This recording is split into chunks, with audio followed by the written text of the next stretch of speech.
welcome to the Boise State Game Pants Esports Arena. You're joining us for our summer season of Esports Tower of Valorant. Tonight, we are concluding the exciting grand finals between the two top teams that we had last week. I believe it was a best of three. It started out with one victory, and we will see who overall is top of the leaderboard. I'm your host, Jacob Jem Palmer, joined by Greg Olsol-Smith to cover all the action here. And yeah, last week was really interesting to see. We had a lot of really close games, and now we're still in the best of three, joining into the second game of the best of three. So excuse me, that means that overall we'll have to see if it goes to the third game, if it goes to sort of the mini reverse sweep, if you will, for the best of threes. Just going to have to see if it's the Infernos or the Flares that take home the grand championship. And leading up into this, the Infernos and Flares both had very, very solid wins, and it was a little bit tighter in this grand final, but it'll be a real reverse sweep if the Flares can come back from this Infernos first win, I believe. Alrighty, yep. After a dominant spring season, the Infernos are back and looking to claim another title. We'll just have to see if the Flares have it in them to stop them before they do. Either of these teams are playing, though, could do with some Doc's keys to the game in Valorant, and that's going to be to flank effectively, spend and peek wisely, don't unscope at the wrong time, and count cards, call abilities. Doc's keys game brought to you by Esports Tower. You can score pro advice at esportstower.com. Improve your game sense, improve your team play, and improve your performance under pressure. You'll get matched with great players and professional coaches to help you rank up. Alrighty, as we're ready to head in right now, last week was interesting also in the fact that we saw some stages that don't normally get played. I believe we've seen some Fracture lately, just some of those more off-picks. That's true. We also saw some off-pick characters. In fact, entire teams that were built not quite what we usually see, though they weren't bad picks. They're just what the team, I believe, was trying to reach for an innovative pick. Maybe try something new and see how things run. This might not be the call, though. I would definitely stick to a nice rinse and repeat, stay comfortable. We're starting out with two initiators on this side. I like the dual initiator role. It's been really making its way in the meta as of late. What we haven't seen a lot of as of late is this Astra pick under Akamo. If you're comfortable on Astra, she really dominated the meta for a while. I can understand holding that, especially on Ascent. She's still very valuable. Zushi pulling in that Cypher is very valuable on this map as well. I don't know if I'd back it with a Sova, but with the right pairing, they can do pretty solid here. And a very typical pick on the other side as well. That Chamber has been really popping up everywhere. The pick rates for Chamber have been incredible recently. Yeah, just kind of been supplanting KJ ultimately as the Sentinel pick for Ascent. And then our second mirror with that Sova is the Jet, which, despite recent attempts by Riot to kind of tone down the Jet picking, she is still so important to a team's comp. Well, I mean, she has everything. She has the more movement, the flashy plays, a very dedicated fan base. I mean, don't ever let her down. A dedicated fan base indeed. Don't ever let her down. She won't let you down. It's true. It's true. As well as a little bit of vision denial. Those cloud bursts come in very handy.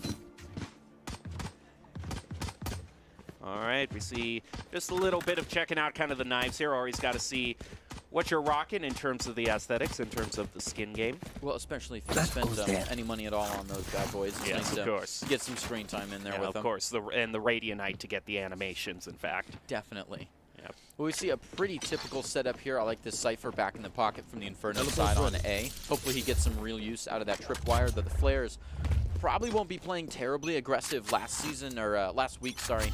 We saw them really hold back on the defense aggression, which is good.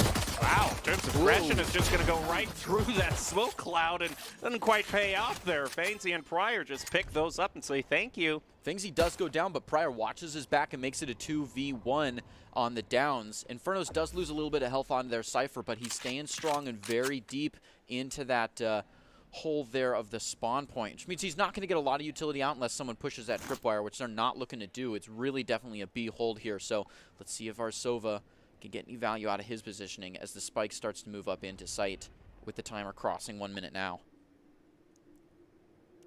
As we're less than a minute, looks like Infernos are going to make their move towards B here.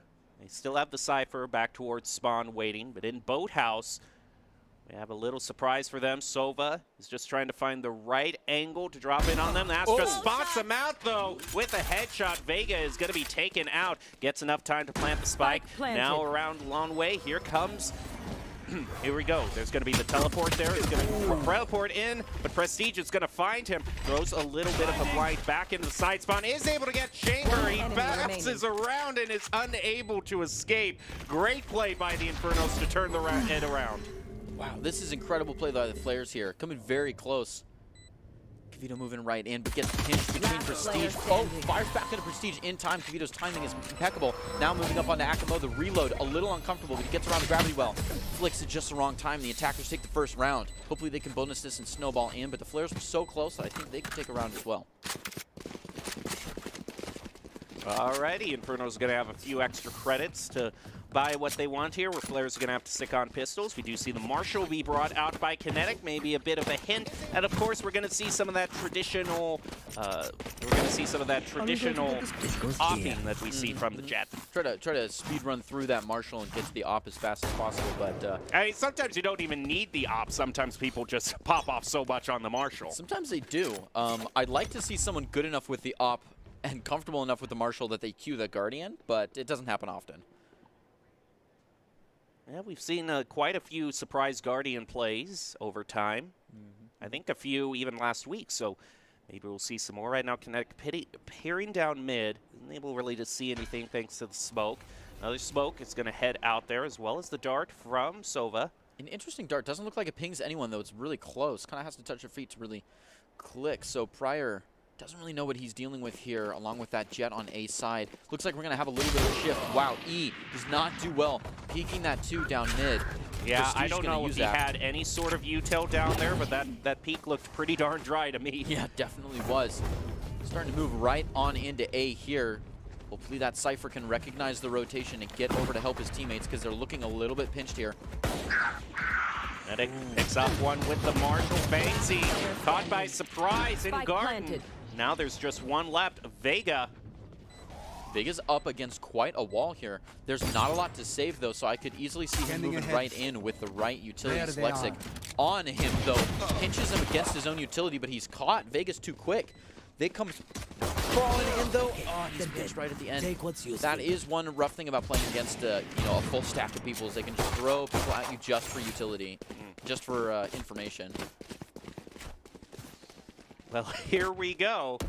As we move in further to the round, we get to the crucial point where pistols go by the wayside and we get to the normal guns, Phantoms and Vandals, and that could change things around for the Flares as they get their comfort picks, as it were. It definitely does. Some teams really like to change up the way that they play during those pistol rounds, play extra aggressive, or sometimes hold really tight back because they think this will bonus a long ways. So this that's just the touching gloves, and this first round will get a real feel for what the play style of the game might be like. Though we did get to see them last week, and I feel like that pistol round was actually fairly indicative of their standard play. So we might not see a real shakeup. One thing that is changing, though, is how far back that spike is still sitting. The Infernos are playing slower and slower every round. Last round, it felt like that buy round was twice as long, that waiting game. Finally moving that spike up a little bit further. Going to have some utility start to mark the entrance, and Fengzi recognizes that. Going to hold a nice position off to the box. A good utility can get him right out of there, though, and they're already setting up the stars to prevent him from moving out. Still playing nice and slow, not giving the Flares a lot of rotation options as the timer gets close. We approach 50. The marks happen. They're starting to move in. A little bit of fire just to the typical places. Fengzi's waiting in the corner, finds that jump. Can't quite adjust the spray. He goes down. They own the site. People have to keep creeping in from the sides, but got a good lock on the site. Spike goes down. Watching this corner. Walk with the angle advantage. A beautiful understanding of mechanics by Kinetic. Taking a second one with good spray control, and that's game as Kinetic finds his 3K and Selectsic backs him up to give Infernos the third round. And it definitely seems Infernos, so far as what I can see in this round, are so much better in just taking peaks that are well warranted because they're backed up by util. They're in their communication with their teammates there. I mean, you just saw earlier, when with the owl drone that was perfectly followed up by the jet updraft trapped onto the generator to take out Flare's jet.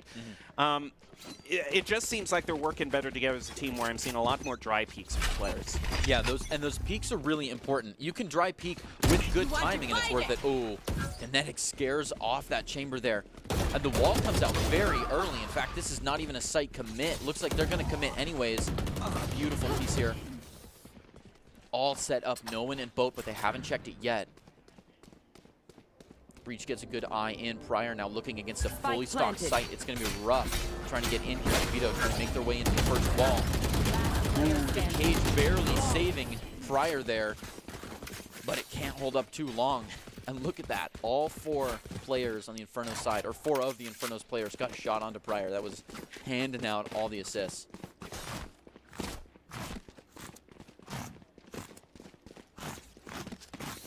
Setting up for a more typical 5th round. We see everybody kind of poised to one side. They could have enjoyed that full rush feeling, and one might want to go for it one more time. Already being able to get an ultimate out here.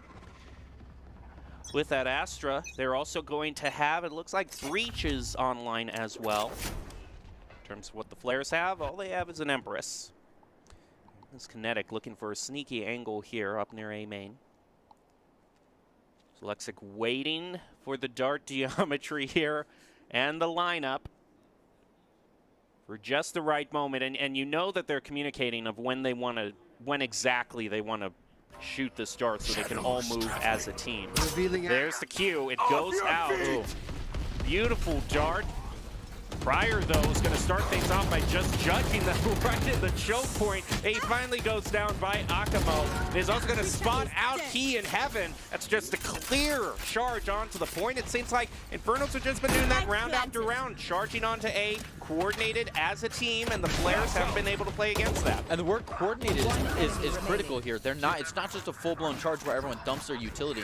Like you're saying, it is well communicated, and that's what makes them such a stone wall here, is that they have each other's backs. It feels like there's a 6th man playing, which is their combined synergized utility. And speaking of coordination, nothing can out coordination like maybe a well-placed timeout, which I would advise right here. You don't want the momentum to go too much.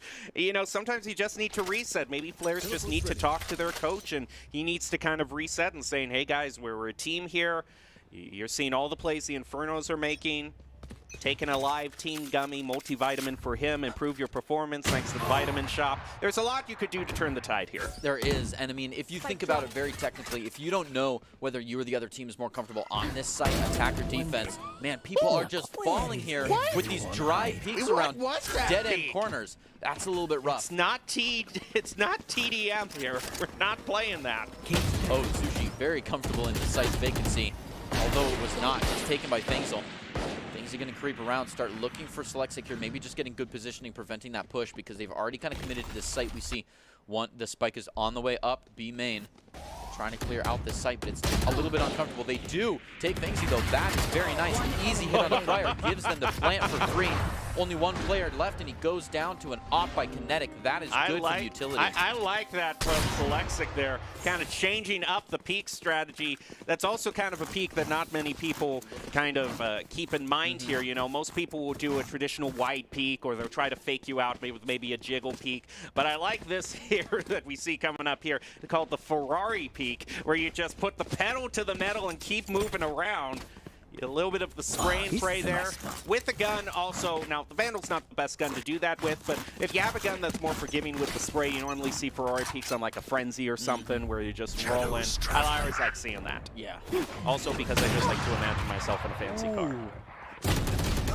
Unfortunately, the Headhunter can't quite find its mark, and E goes down in the hall. Take flight. The sirens kind of go off, and Flares start rushing over to that B main, but they're very well posted up here. That wall is back again. What a reload on it, as Inferno's looking to kind of block off all those entry points very conveniently, as well as make it awkward to walk through mid here. Things he has to be very careful with these corners, and he's nowhere near any opponents. This was an excellent wall that got them the spike. They're all poised up in sight. Only 3 people left, and 1 very low on health. Uncomfortable opping distance. This is looking beautiful in Inferno. In fact, Flares are going to have an uphill battle to even break through this half, as Infernos are looking good to hold 6 over.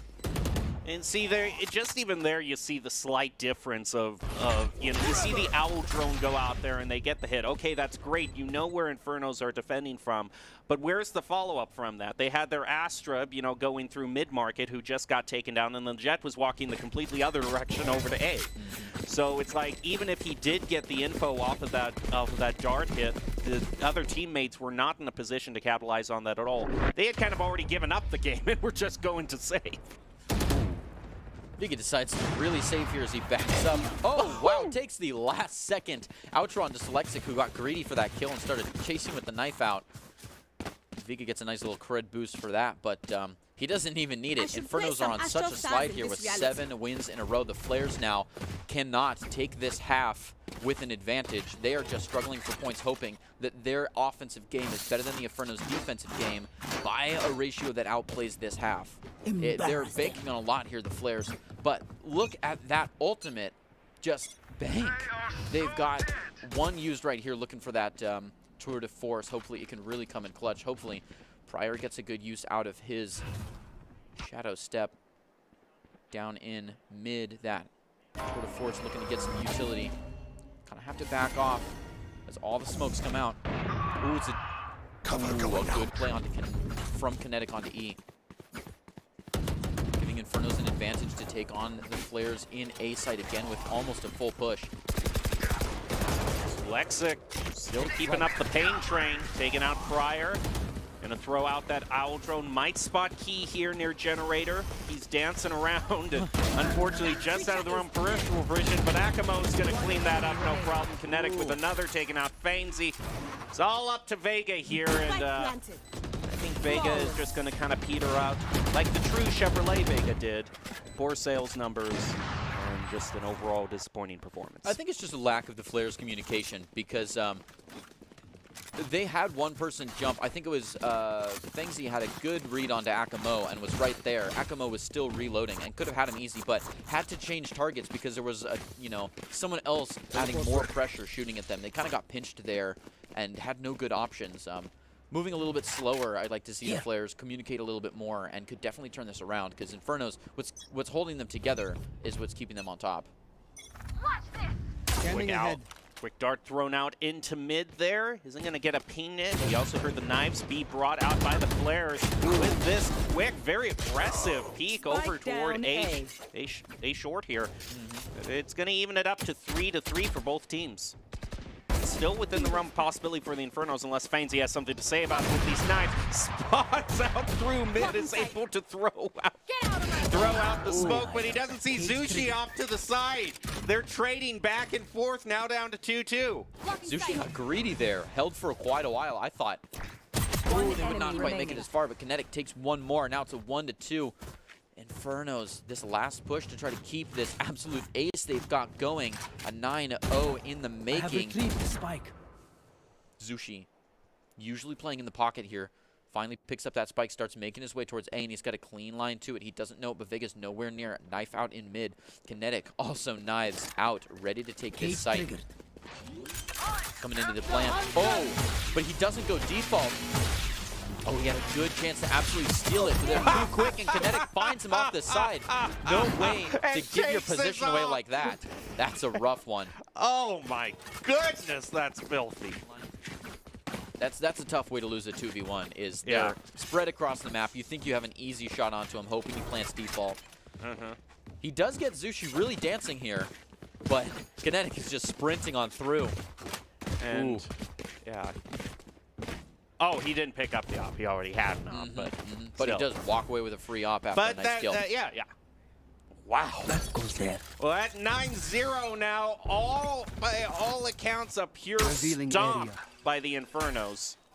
So far, I'd love to see one in the other direction if Flares. I mean, a little bit of revenge, I suppose. Maybe so, but to avenge the revenge, ooh, Prestige takes one on the E. We do have one down on the Inferno side now. A second as Prestige goes down to Fainsy. Kavito backing that up now. 3v2. It's getting close as Fainsy. Right over the top, sees that Moroccan hat and takes down Zushi. Gonna clear out. Wow, Kavito quick. Got a few good hits there, but Didn't quite work out. He needed one of those to hit head. A 45-degree flick from close range, already zoomed in. I'm surprised he made that shot, but he deserved it. They've got plenty of money, though. They'll be able to full buy here. They're not worried.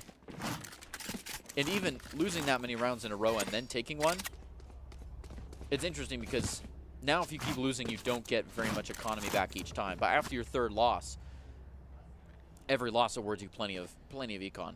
But now with both Jets probably having ops here, that's going to make mid a very dangerous place. It is. But it's probably why they're not thinking about it. Looks like they're going to try to go through B here. The thing is, we don't see that traditional Sova setup either in B2. He's off further back. Ooh.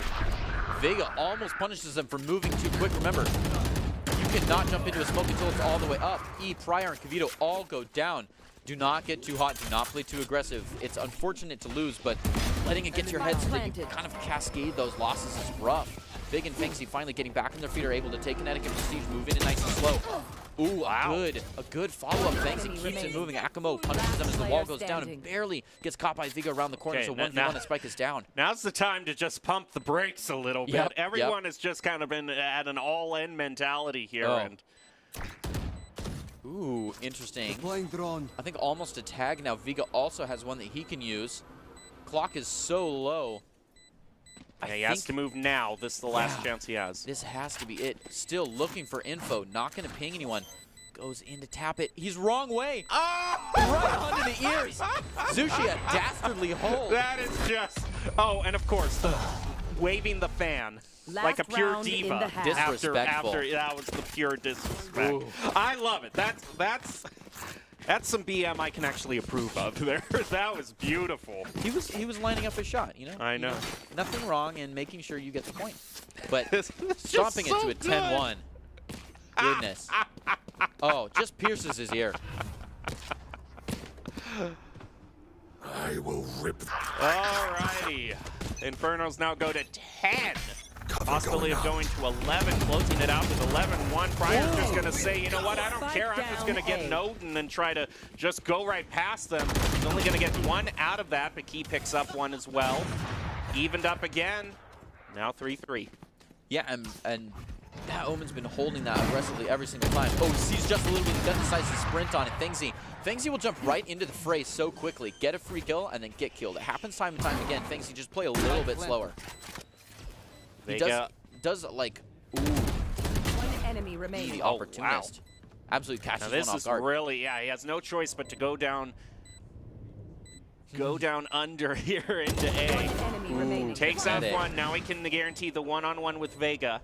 Excellent spray control there. Vega doesn't know exactly where he is, but he's not loving this cloudburst. Lets it go when he knows he's got a couple of seconds. Kinetic, he's just going to drop down. Oh, that's not very fair. Kinetic takes an easy one. Alrighty, 11-1. Switching sides. Not quite a perfect half, but no one is in any position to complain. No, they're doing excellent. Infernos are doing well here. Flares are so close. It's just a little bit of communication, a little bit of changing that speed. I'm surprised they haven't taken a timeout here, especially at the half. They could take a nice one here and really talk about what's You don't want to be like a perfectionist parent. You know what I mean?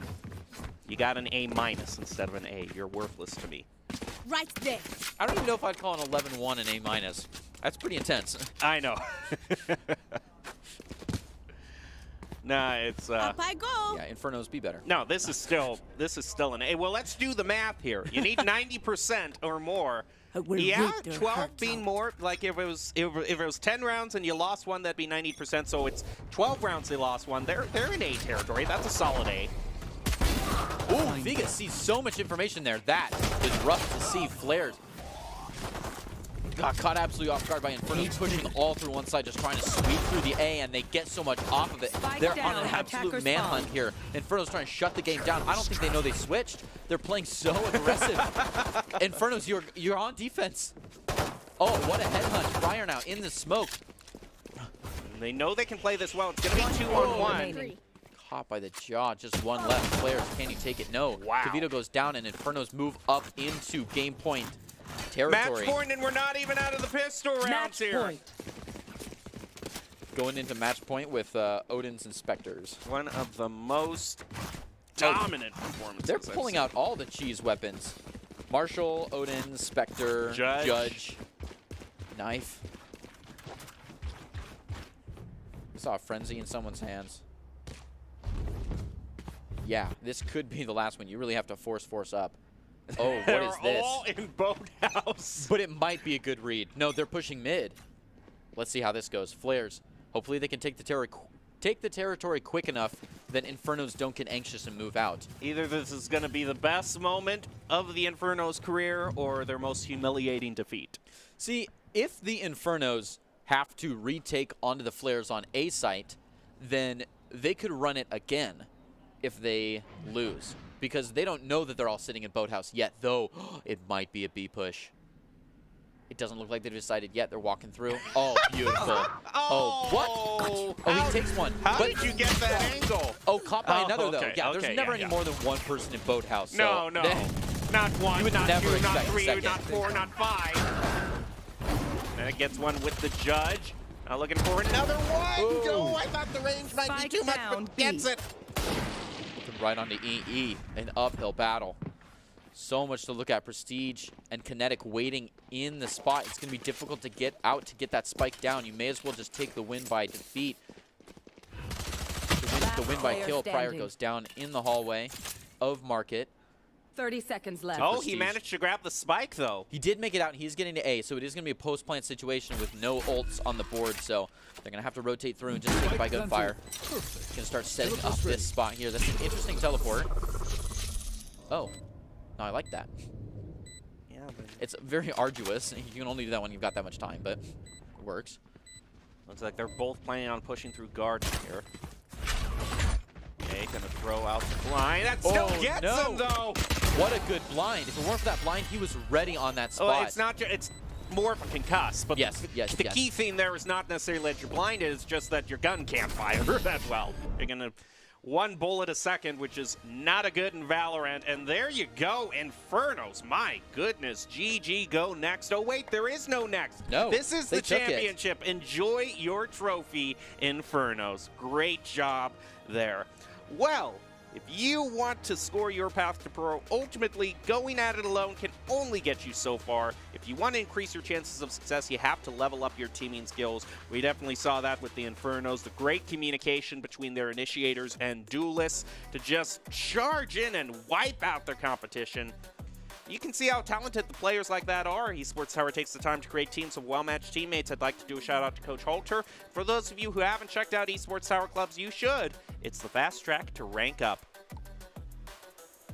Alrighty, the Infernos take down the Flares and claim the title. But before we wrap up week one of our Summer Rumbles, we still have a few games to get to. Remember, this was the grand finals. We still have the lower bracket finals, the third place, if you will, match. That's going to be coming up between the Lumberjacks and the Comets, so play tuned for that. You're not going to want to miss it.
Visit NationalGuard.com to begin your guard adventure.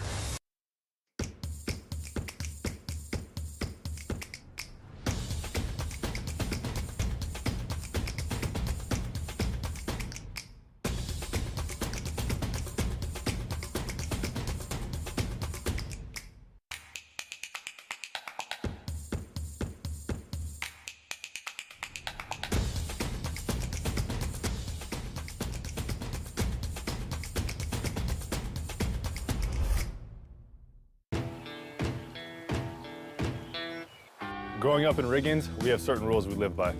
Look both ways before crossing the street. Fishing stories get better the more you tell them. Small town life makes your life anything but small. Never work alone when you go hunting. And always buckle up. Seatbelts save lives. That's a rule we can all live by.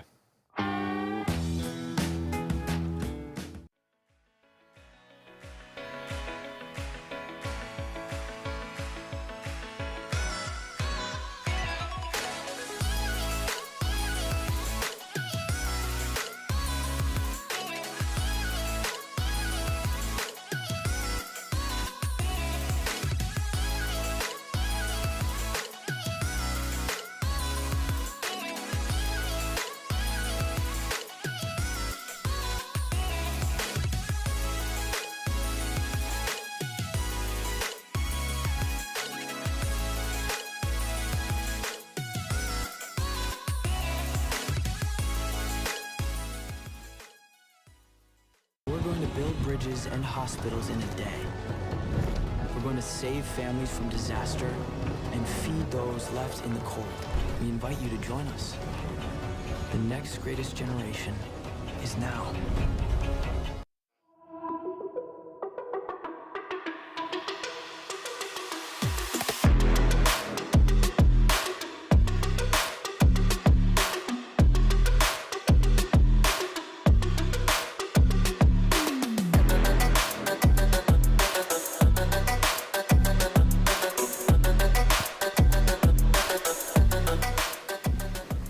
Welcome back to the Boise State Game Pants Esports Arena. You're joining us for a wrap-up coverage of the Week 1 Valorant Rumble in summer.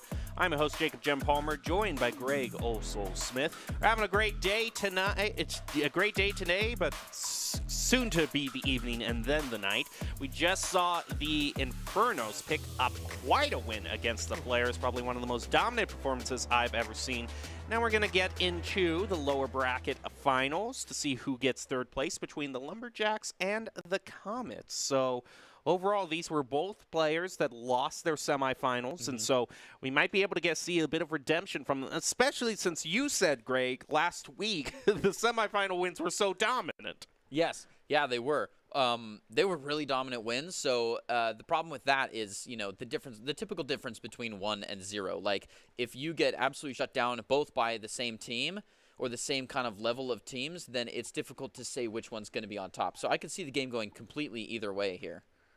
Well, before we get to the game, let's go over Doc's keys to the game to see how these players can do their best. Doc's keys to the game in Valorant is to flank efficiently, spend and peek wisely, don't unscope at the wrong time, and of course, call cards and accountabilities. It's all brought to you by Esports Tower. Level up your teaming skills at Esports Tower, improve your game sense, improve your team play, and improve your performance under pressure. You'll get matched with great players and coaches to help you rank up. And when you do rank up and perform well, you can move on to college from Esports Tower and land scholarships, just like players in Valorant have landed over $800,000 in scholarships. Congratulations to all the Esports Tower Club members who have graduated from their clubs and been offered scholarships across the country. Last 3 months, Esports Tower Club members in total have earned over $1.6 million in scholarship awards. These students have not only worked hard on their in-game play, but worked hard academically and have earned these scholarship opportunities. We could not be more excited and proud of all the opportunities these players are getting.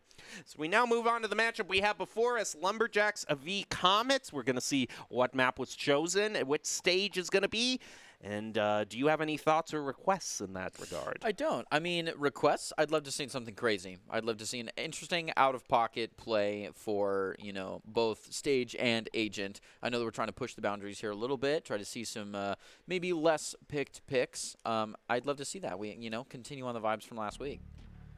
All right, we're going to go Select to another agent. classic bind, and we also see the hover being brought up. We actually see a hover on the Yoru. That's probably just a fake, because the Riot Zero applies here. Oh. And, of course, yep.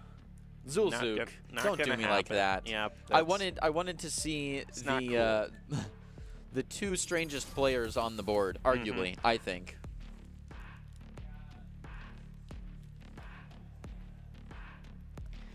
There we go for bind. Classic map. We do see the Rays get brought out for both, and I'm always happy to see Rays. Very fun agent to play. This is really her home, honestly. Yeah. She gets picked here so often. Majabis plays her well and will play her intensely. All right. So now we get to see which of these teams is going to prove themselves. Remember, they were kind of bowled over so much in their semifinal matches against the Infernos and Flares, who went on to the Grand Finals, that they might not have had a chance to fully prove themselves. So we'll see how they have worked out. The Lumberjacks have been trying to work out issues because they're a new team, and all 5 players, they are friends, and they really want to succeed on a team together. That's a good start. You know, it's better than them... So sometimes when you don't know anyone on the team, it's difficult to communicate as well as you it's could. better sometimes in pro play where they trade a player you absolutely hate personally, but you know they're good at the okay, I have to get along with this because the powers that be say so. Ooh. I like that paint shell, forcing them down to go in front or back, but wow, that utility making it uncomfortable for that Rays to keep playing their position. Mail with a great hold onto T there. Making this a strong push in from the Lumberjacks. They do lose one. Mail goes down to kick. Supreme takes on Secrets, pushing into a 2v3 on the site here. Not everyone's on the site. Supreme absolutely walled up in hookah here. Checking the typical spot. A good flash out, yes. Kind of making it uncomfortable to push in their tension. Doesn't have a lot of options. Throwing the knife is a good call, making sure that you don't get caught off the side there. Launch Abyss absolutely catches Supreme off guard when tension was setting up for an entrance. That jumping wide doesn't pay off, and it's a team ace given him by Lil Zook. So with that victory, I actually think I might put my rooting capability behind the Lumberjacks, just because the fact I was thinking over that they are a team made up of friends, and I always like that sort of background. Reminds me of, and I know this isn't Valorant, but it reminds me of the first Splatoon World Championships. Wow. Between North America and Japan. And Splatoon, like one of those games, much more popular in the Asian regions than it is. It'd be like expecting North America to win the StarCraft 2 championships. You know what I mean? It's just like North America was counted out before they even started playing. I will continue this story later on, but right now we have got a match on our hands. So stay tuned for the conclusion of this exciting story. Match indeed. The paint shells goes back and a little too far back, doesn't get a lot of value out of it. So, wow, look at all this fight into A. Everybody enters site at the same time. Comet from the back and Lumberjacks from the front. Looks like Secret's just going to try to run through and get a little bit better hold onto this spike here. An interesting spike plant. I understand the backup with that wall, but it's not quite getting all its value as it's knocked down already. Quaxel coming in for his 3rd kill. Hungry for more. Sees the last 2 in a great position for a possible ace here. Oh, he is so low on health, this could be the cleanest ace of his life. Quaxio, no! Loses the contact, is not quite there, and kick the ace breaker. Walks off site, and Zook takes him from the back easy. That was so sad. We were so close. We were so close, but it's still a win for the Lumberjacks. Indeed, and a chance for me to continue my story. So you've got the underdog team, North America, versus some of the top players in the world from the Japanese Splatoon team. In fact, they want so much for this to be a statement. They draft into the team a former rival who's one of the greatest snipers in the game, someone who isn't even on their team, who is their arch enemy back home, but they wanted him just so they could get the top players of the entire world to go up against the scrappy North American team. Wow. Disrespectful. To be concluded. That was part 2 of my 3-part story series. And it will tie in, especially if the Lumberjacks win this, which I hope they do win this, because it makes my story all the more important.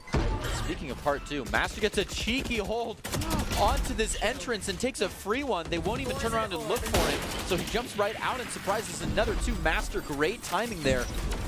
From the defense on Comics, though, he's taken a lot of damage. There's only a little bit left. The Lumberjacks moving the spike onto site A. The Comets realize that as it goes silent at site B, starts to rotate back around, and it's a little bit too slow. Zook has got to drop this wall to set Coaxial up so they can help defend from the other side, but it's not going to happen. They hop around just at the last second, avoid these shots from Supreme, who find Coaxial instead. Supreme moving on to another one, takes Zook, and is now spike side. Unlike both defense from the Comets, they have to now break their own wall or wrap around. It's not a comfortable position for them, and Master gets an easy defuse from the Lumberjacks. That's a great way to turn things around, especially when you do get to their normal weapons. And now I will conclude my story. So, against the big, huge, top-of-the-world Japanese team, the North American team is a bunch of scrappy individuals who are just friends who play together on weekends and just form their team via stuff like Discord and stuff like that. And they won the grand finals. North America won the first world finals. So that's why I'm saying it's all going to tie together back to what we have, and here it was. I hope you were with me for the whole journey. It was all part of my master plan. It just goes to show that the Lumberjacks, having that team friendship there, sometimes friendship can carry you a long ways, even against some of the best players in the world. All right, let's get to some Valorant. Doesn't look like they're going to carry the spike a long way. They're moving nice and slow here for the first round this game. Wow, and it pays right off as Majabis takes Supreme, and what will play off as an off angle. Oh, another beautiful off angle, standing in the middle of the hallway there. Attention goes down. T taken by Mail. It's not a dry peek, it's an off angle. Go get it. And ooh, throws out the bomb. Okay. Well, you know what? That's another off angle. It's we're experimenting with new. This is eighth dimension time travel chess that we're playing here. Pushing the limits. Oh, Master almost got there. Rough timing. Mel takes him down. Majabis goes down to Xic. Ooh. T almost got caught there. Good placement by Mail. Is going to find one. Absolutely tagged. Xic is not in a great position here. Finally, that tag goes down. Oh, gonna blast pack themselves right into the wolf there from Mail. Though I still think that was the right thing to use that blast pack there, because that's one way so you make sure that it's not completely a dry peek. You get that little speed boost, they miss their initial shot, you take them out. Yeah, unfortunately. So that still was the right call, it just, with the Prowler right there, it didn't look like it. And I think that's one of the reasons that we don't see Raze picked very often, is it's difficult for her to alone be a good peeking duelist. Now, if you have a good initiator backing her up, or you're in a place where those paint shells are very, very useful, she can be. The Pro Blade. Best knife in the game. Another spike in pocket. Nice slow move from the Lumberjacks. Kind of putting the Comets, forcing them to use some utility where they don't need to. Already smokes in B are going down. Ooh, and a quick peek on to Attention, standing in the middle of the end of the hallway. Majabis takes a free one. Looking to do it again, considers timing this one out, but the wall goes up and he won't get so free a shot onto Lumberjacks' Reyna, who has Empress in pocket. We have not seen a lot of great ults so far yet. We might see something be brought out onto B here as well. Majabis moving right up, gets taken by Supreme. Fire exchange right on A. Supreme's going to win that firefight, bringing the Comets to the advantage now. Lumberjacks still haven't grabbed the spike, so they're not quite giving it away. Teleport over toward Hookah. Secrets is going to take out two, actually, with the help of Coaxial. That evens it up in a jiffy. Throws the Molly out, just make sure no one's hiding there. They also stop the teleport, so now he has to go back toward Market and pick up the spike to finally plant. And he doesn't have much time either. 30 seconds, you got to move it. This is definitely a rush 30 here. 30 seconds left. I don't think they've been counting people as well as they could, because they're still walking slow, making sure they don't get caught off guard here. But Supreme was their only man in the way from getting that spike. As soon as they took them, they were free to go down to it. But looks like they've got enough time with 15 seconds on the clock when that spike goes down. Spike planted. Now we are looking at the site retake. Xic coming in from the side, and T back sight. Start looking in. Ooh. Using another man's smoke to shadow step into. Excellently played. A great position for either of these. Takes one. Almost the second. Wow. Ooh, good defense. The Comets take one more. Yeah, that was really unfortunate for that Sage play right there. Perhaps if they were on a little bit more of a mobile hero, maybe like a Yoru, things would have changed different. But of course they had to this is what happens when you fake us out on the Yoru. You got bad mojo around you. Bad juju. Nice you were so close to greatness. We all know that Yoru's only pickable sites are here where the teleporters are. Yep. Because you get so much value out of faking out the teleports with the footsteps, and on Icebox, because they were announced at the same time, so everyone likes seeing him on Icebox. That's where he made his appearance. His in debut. The cinematic. You want to play? Let's play. We also Also pretty good on Breeze, I hear. So I've heard. Not that one of our production members is kind of an expert Yoru player and gnashes his teeth every single week at the fact that Yoru is never picked, even after the buffs. Or buffed enough to be pickable. Ooh! Wow, what a push right through the smoke there. Lumberjacks coming on strong, lose 2 of their players who are holding ults. Not a great look, but it's all right. The tour de force comes out, and they still have that. Whoa! What? Speaking of ult usage, Sick uses it, drops themselves right into the snake bite, though. It's a little bit awkward to get out of there, but they find a way, and T... But with the snake bite, there's nowhere you can stand in that vicinity and stay alive. Everything is just, you're caught in an explosion or poison, you're done. Yeah, that was, they really walled up a nice little section to entirely airstrike. Excellently done. T getting that defuse for the Comets, bringing them to a 3-all. At this point, we'll see both teams can actually, I was going to say full buy, but Lumberjacks are finding themselves a little bit short on credits, one of them having to settle for a Bulldog. I would like to see them in this economy, both ult and just econ-wise. See a nice push up straight to the site, get a quick plant, and sprint out of there. Use the orbital strike to you know, cover that site, cover the defuse. Ooh, Sick with a lot of eyes, a lot of eye contact. Decides to drop all the utility onto those people coming in. Supreme wants to wrap around and take one from the side, but that Empress goes to shame with a good flank guard holding. Sick has got to play against another Raze's Boombot. They're shooting around the corner. Majibus so low, takes a shoulder shot and goes down. Sick finally taken by Secrets, but it's enough time to get that rotation out with an excellent flash. Wow. Better, just better. Secrets knocking down tension and no one to help him out. That, ooh. You can see them. He just wants to go help, but he quite can't. He knows the wall's up. He's not going to make it. Oh, and he goes down. Excellent play, Secrets. This Chamber already has 3 with the 2 left. Might be on his way. Ooh. 2 unearned. Sets up a good little sidestep there with the rendezvous. Not going to get to use T inadvertently blocks off T. Oh, no. You inadvertently block off your own teammate with the Viper spin. It's all right. T, I know you would have gotten that kill had you been able to reach just a little bit further. Have some tea, chill out. You know what I mean? You know. Yeah, this moment here. Already got one, and overall this is a good trade, 2 for 1, but just didn't realize he was picking out into a double peak there. It's true. It's true. Just the way it goes sometimes. So. And this was a good one. Yeah, that was a, I mean, the flick away to not get blinded, then instantly turning around and taking him out. And you could see Omen like stutter, like, I want to go revive him, but I know he's absolutely puppy guarding and camping that man. Ooh, Majibus wants to see it, run it back. Decides to pop just a little bit of distance. That rocket is coming very short. Gets hungry to use it, but he's got the gun out and he goes down to tension. Just one shot to the, one shot to the head takes him down. Secrets pulling up on Supreme here. Doesn't quite want to push out on that. All the vision denials, they're preventing them from moving any further. It's a stone wall. Secrets down A. Takes one and goes down just a little bit. Master walks one on the coaxial. Secrets finds 2 more. A 3v1 here, and Secret's just low on health, looking for this 4th kill. Let's try to get whatever sort of econ you can right now. Just gonna peek around, take a shot. Probably know he's only at 27.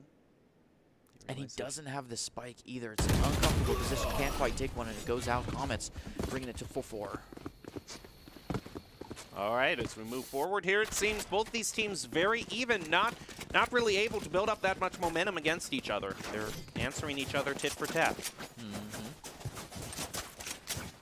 Which is interesting, because I know we've talked before about the difference between an even half and a fair half. So if this finishes, 6-6, we could have a huge upset in the second half just because of someone's ability on defense versus attack. Coming down.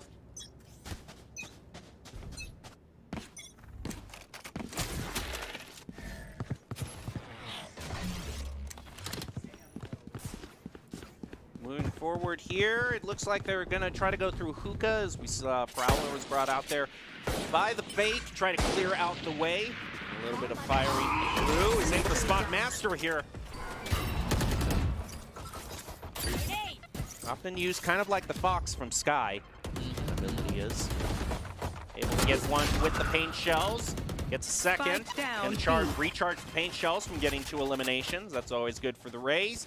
Keep the momentum going. At this point, One enemy remaining. It doesn't seem like they're trying to rotate back here towards BA.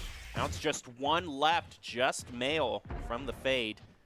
Incredibly low health and in an awkward position. Makes eye contact with Supreme. That's all they need. The hunt is out. Zik, though, goes down to Male. It's more information on Male's positioning, but now Male is poised and ready to fight anyone coming through hookah. It might be one at a time as well. Master decides to take the fight and goes down through their own wall. Male, unstoppable, drops the haunt just to check the side. 30 seconds left. It comes up empty, so they know they're considering a push from long. It's been enough time that another haunt is necessary. Not going to find anyone.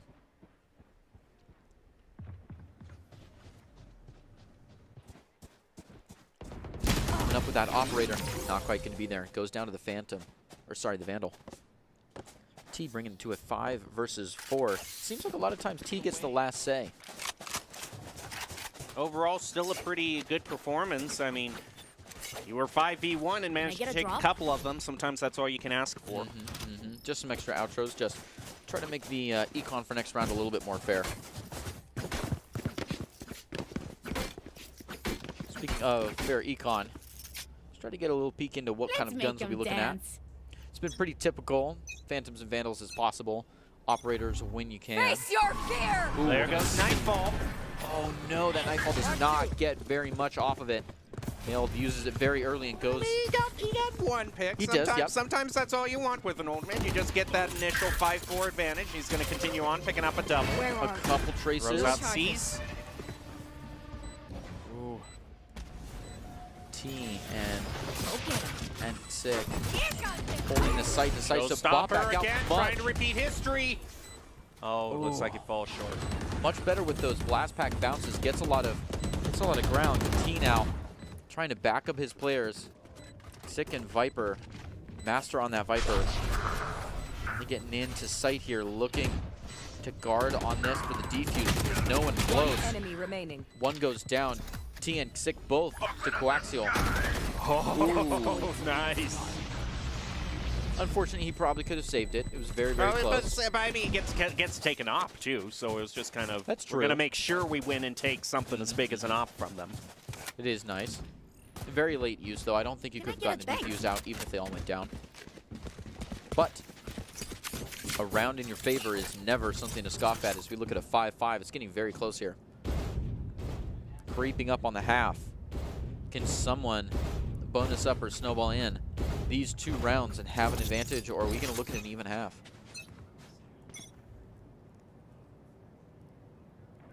Not a lot of ultimate economy on the Comet side. Kind of just have to play with what they're given here. Going to definitely want to synergize those utilities as we move through, especially considering they're poised to all be playing on one site here. And there goes the economy. Secrets taking a fast one onto Supreme before they really start to walk in. Tension following it up.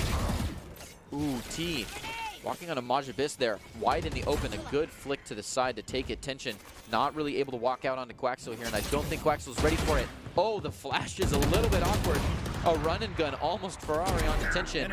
From a distance, Quaxo takes T. You will not kill my ally. That's a nice res at a crucial moment. Oh, a little he's their awkward last position, chance, though. Yeah, he's their last chance now for being rezzed. Quaxo does plant on a different site entirely. Spike planted. A nice little now you see me, now you don't. Yep. Now, does he have his... I don't think he has... Ooh, oh, too fast. Nice try. Sick knew exactly where he went. Good audio cues, I think, while he was in hookah, and now Sick gets an easy defuse. Yeah. Passes it off to Master, I believe. You wouldn't want Master's to pass. not, he's not already quite has there. his ult. Yeah. Okay, I just need to look at the... BM, I think. Yeah. I just need to look at my pro blade. Just marvel at it even more. Master taking a little tour through the last round gun graveyard there. So let's tie it up and make it a even 6-6 here. Lumberjack sure hope so. They have a tour de force on the board, which I assume will come out very shortly. Okay, see, this is just, if Lumberjacks use, it's the bad juju from picking the Sage here because they're still using the Yoru comb. So they faked us out on the Yoru, decided to use the comb for their knife just to remind us of that fact. I mean, you're just lining up bad fate here. Maybe it wasn't their choice. Maybe they were going to choose Yoru, and that's why they had everything ready. And the team was like, no, please. There. Oh, Mail, a great distraction on the Mail there. Almost got the play. Six is going to try to follow it up. A good grenade.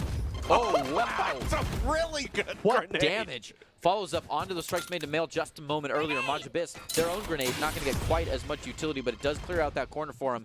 They can't quite play into that vision denial there, though. It's a little bit awkward, but they can commit the sight to the, or spike to the other site now if they need.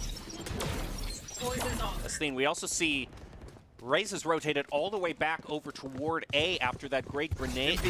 So Zik can just get one more pick here. He'll charge up another paint shells. Even more to use. Ooh. There it goes. Spike down Yeah, A. has paint shells available again. Now going to use it. Throws it out. Doesn't quite hit Secrets on top of the crates there. Secret's in a great position to play on one person. Majabis just waiting here for his Viper to play up, and it might happen. Supreme takes a quick one on his Secrets. Supreme still poised, ready for another one, finds it. On to Zuki. 30 seconds left. You're going to check around the corners. You don't see Raze hopping too much. Oh my goodness. If it works, it works, and wow. There's another one. I mean, you'll have to pull off the reverse ace here. Grenade. Just clearing the corners with a grenade. Ooh. And Supreme takes the off battle. Majabis in great positioning and facing the right way, but just doesn't quite get it. Switching sides. Now we're going to have a swap over with the Lumberjacks on defense now. True. 5-7. Yeah, the Comets do take both of those rounds now, though it was very, very close. I mean, in terms of the Razes, Zik is clearly proving is the more comfortable Raze here on Bind. Yeah, which we can see by those blast pack mechanic showcases. A couple ghosts in the queue here. As one.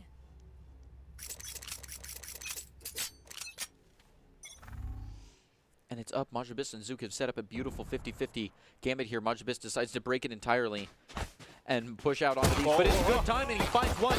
Looking for that second one. Gonna hop back and forth. Has someone by his side, so Majabis takes one. Coaxial does go down, but Secrets with the Headhunter finds one. Nice round. Nice first round Headhunter we love to see. Yep. T gets caught from the side here by Mail. Spike down And Master A. replies. Secrets going back onto Master. It's just one back and forth. Comets going to lose this first one to the Lumberjacks. If the Lumberjacks can bonuses through, really snowball that first into the second, play with that pistol energy, might find them back in a 7-7 situation. Back to a nice fair half feeling. Yeah, they get quite a boost in their credits and ability to buy better guns. Overall, great scenario for the Lumberjacks.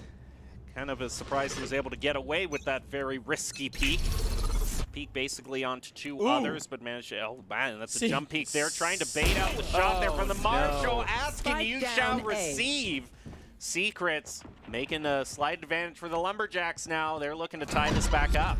They're going to try to go through Hookah, get blocked by the paint shells. May, though, doing work, taking Supreme out. Zik now is going to find themselves all alone. Don't care if you're the top fragger. Spike You can't go down up B. against 4 people right now. Oh. And all that is left is T defending B all by his lonesome. Lumberjacks going to have plenty of time to strategize and get the win.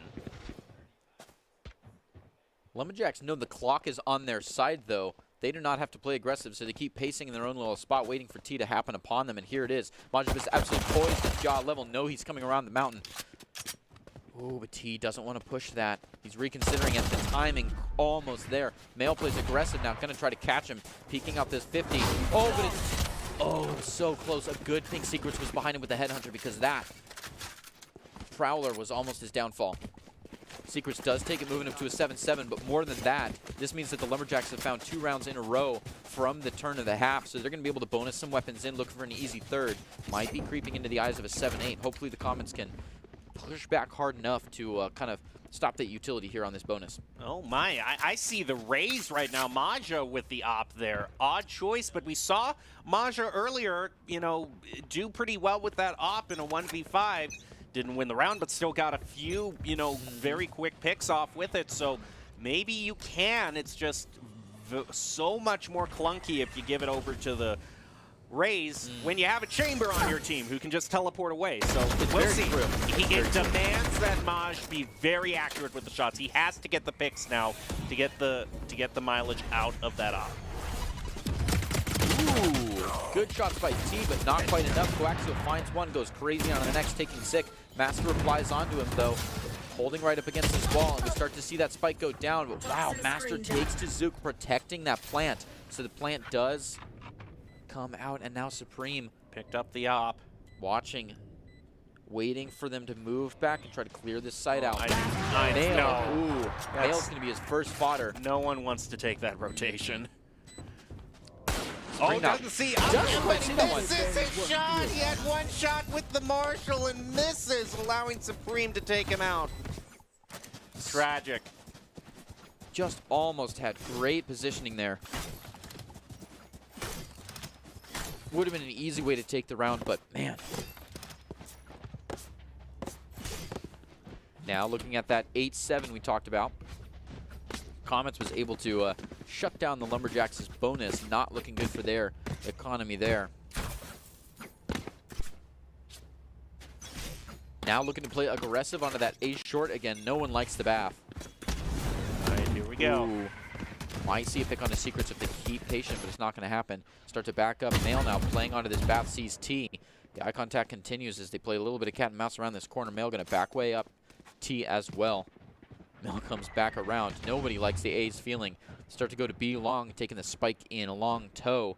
Majabis and There. Zulu holding this. Zuko Majabis are going to be not very well allocated. They may have a free take from B long onto B. They even start to back up further down Hookah. It's not the call. Tension takes a free sight, and the Comets absolutely own the zone. Those rotations are coming out. Can they set up for a post-plant scenario quick enough to hold this strong?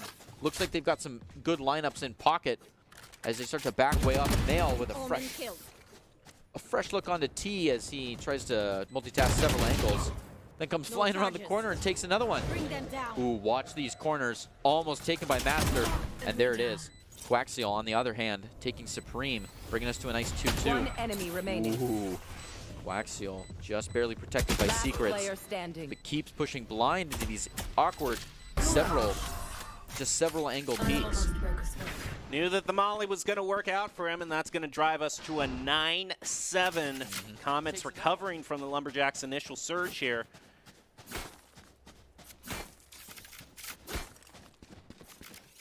Yeah, what the Comets did well there was seizing the site, and then planting, and then backing up and holding their zones pretty well. The Lumberjacks didn't quite know how to peek with no information, and went down one at a time in several small mistakes. Let's make some chaos. The Lumberjacks might be facing down a loss here if they don't turn things around. Here we go. Majabis is going to maybe... No, it's not going to take that aggressive a peek. I also saw C's being thrown there through Hookah. Ooh, it's a good place to be standing, though. Hopefully they can stay strong as Sick and Tension start to move on. The wall comes out. Their location is given away, but that wall goes up right as the bomb comes out. A little bit uncomfortable there. A little backward synergy with the... Oh, that ice not quite going to make it either. Having some utility issues here on the Comet side. Hopefully the Lumberjacks can use that to their advantage. Tension and T absolutely owning the site here, making Elbow difficult to peek around. Zuka's got to go for it anyways. Almost takes one on the ice, but Tension stands his ground and takes him down. They own the site now. 4 people against 1 Lumberjacks player. Has got to move nice and slow on. Headhunter in hand. Looking to find one through the cracks there. Finds it. Secrets takes one, but that's all the information Sick needs to wrap this round up for the Comets. As we move under 30 seconds here, Comets getting very close. Can I get a thanks? To the all-important 12 mark, where you guarantee that the worst you'll face is overtime. At this point, also in ult economy, they got a lot going for them. In fact, they almost have all 5. Zik is just 2 away from another showstopper. Lumberjack's economy a little bit interesting here. They're not sharing. We are seeing a Bulldog and an Op at the same time. They will go. Might kind of spells trouble for team cooperation. These ults coming out. Not quite a huge push on, though. The Empress doesn't get a whole lot of value. Coaxial looking to take it out, but it's not going to happen. Supreme finds their first T to follow up. It's a nice push on. Secret's already low health. Ooh, and he's not watching that angle. He can't teleport away because...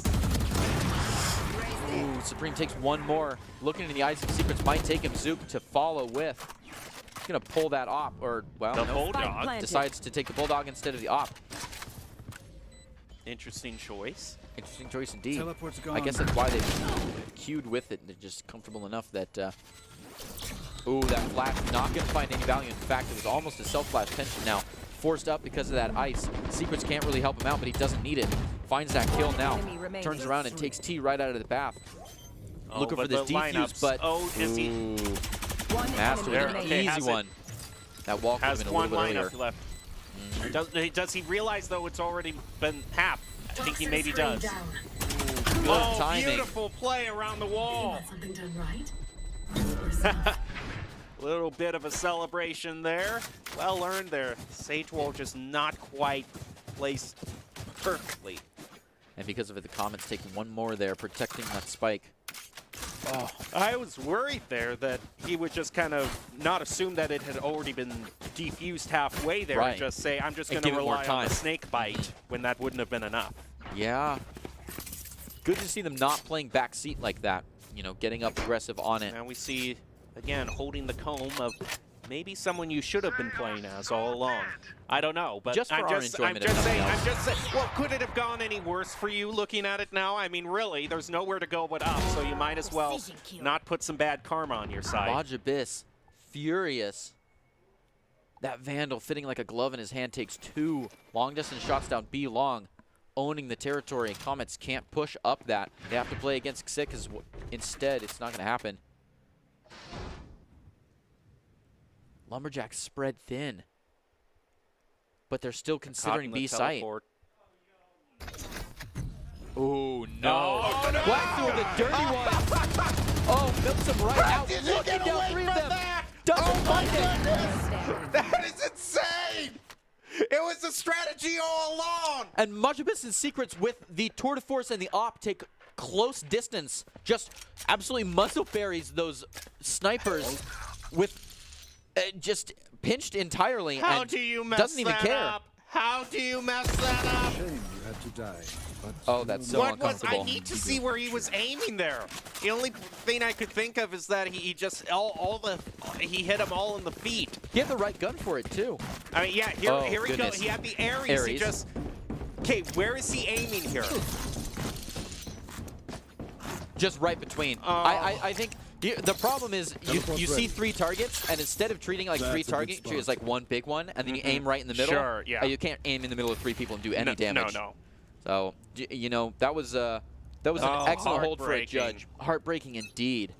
Oh, just all the right game sense, and the aim was just off. That's something I would do right there.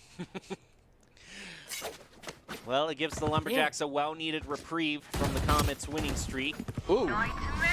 Almost got an easy one right there in the beginning. Instead, no damage goes across in the Comets now. Dealing with this Nightfall. And Mayo picks up 1, but goes down to half health as a result. Can be healed up by the Sage, though. We'll see if that happens. Prowler goes out there. Majibis also picking up 1, doing great work here with that op. Lumberjacks holding comfortably. All the adrenaline is in after that last chance elevator ditch. Up through Babs here. Enemy remaining. Didn't quite look like that. Didn't turn out the way they wanted. This might just also be a save round for them since they're holding Spectres. Excellently done. Bringing it to 11-9.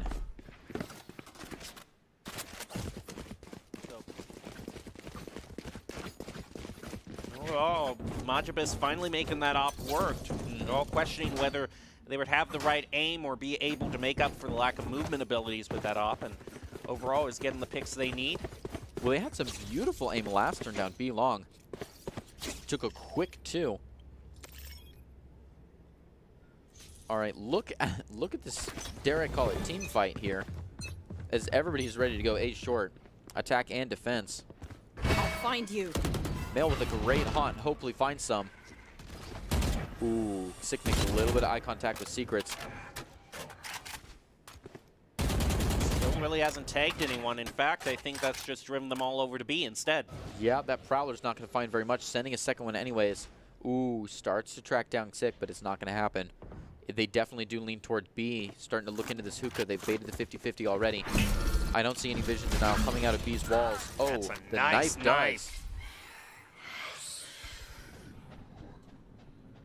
Oh, Abyss takes another one though. Spike down B. And I feel that's the second time that Tension, someone like quick peeked onto an op and then Tension came strolling around the corner and dies down to it. Quaxial hears Spike that down walk and B. finds the spike, but Six sends him right off of it, Satchel out. running in with a little bit of a blast pack to grab this.